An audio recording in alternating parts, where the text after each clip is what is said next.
बहुत समय पहले की बात है। धारानगढ़ नामक राज्य में राजा भोज का शासन था। राजा भोज अपनी बुद्धि, न्याय और दयालुता के लिए पूरे राज्य में प्रसिद्ध थे। एक दिन जब राजा भोज अपने दरबार में न्याय कर रहे थे, तभी एक रहस्यमयी तपस्वी वहां आया। तपस्वी, राजन, इस राज्य के नीचे एक रहस्यमयी नाग लोक बसा है। वहां एक अमूल्य नाग मणि छिपी है। जो इसे प्राप्त करेगा उसके राज्य में कभी कोई संकट नहीं आए। लेकिन उस खजाने की रक्षा एक शक्तिशाली नाग रानी करती है। राजा भोज ने मन ही मन सोचा, यदि मैं उस नाग मणि को प्राप्त कर लूं तो मेरा राज्य हमेशा सुखी और समृद्ध रहेगा। मैं इस रहस्य की खोज अवश्य करूंगा। राजा भोज ने अपने कुछ विश्वसनीय सैनिकों और विद्वानों को साथ लिया और उस रहस्यमयी नाग लोक की खोज में निकल पड़े।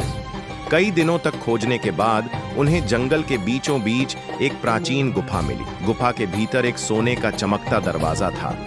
दरवाजे पर एक चेतावनी लिखी थी। चेतावनी, जो अपने लोभ पर विजय पाएगा वही आगे बढ़ पाएगा। राजा भोज ने निडर होकर दरवाजा खोला। जैसे ही दरवाजा खुला, एक तेज रोशनी फैली और वे नाग लोक में प्रवेश कर गए। वहां उन्होंने एक भव्य महल देखा, जिसके सिंहासन पर एक दिव्य और तेजस्वी नाग रानी बैठी थी। नाग रानी तीखी आवाज में, राजा भोज, क्या तुम भी इस खजाने के लालच में आए हो?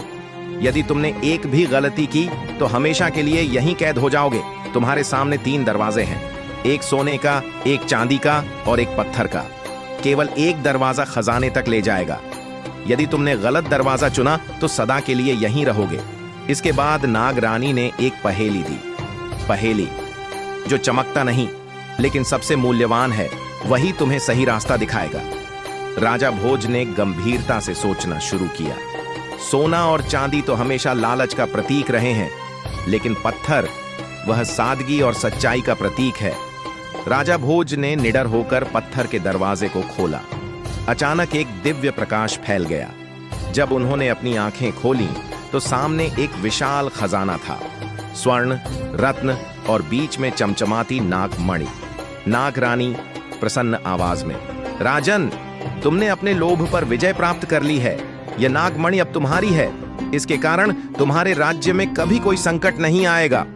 राजा भोज ने उस नाग मणि को लेकर अपने राज्य लौटने का निश्चय किया। उन्होंने उस मणि का प्रयोग प्रजा की भलाई और समृद्धि के लिए किया। उस दिन के बाद से धारानगढ़ में कभी अकाल या संकट नहीं आया। पूरा राज्य खुशहाल हो गया। राजा भोज अपनी बुद्धि, न्यायप्रियता और दयालुता के कारण हमेशा के लिए अमर हो गए। शिक्षा, असली खजाना बुद्धि, न्याय और ईमानदारी में छिपा है, न कि सोने और चांदी में।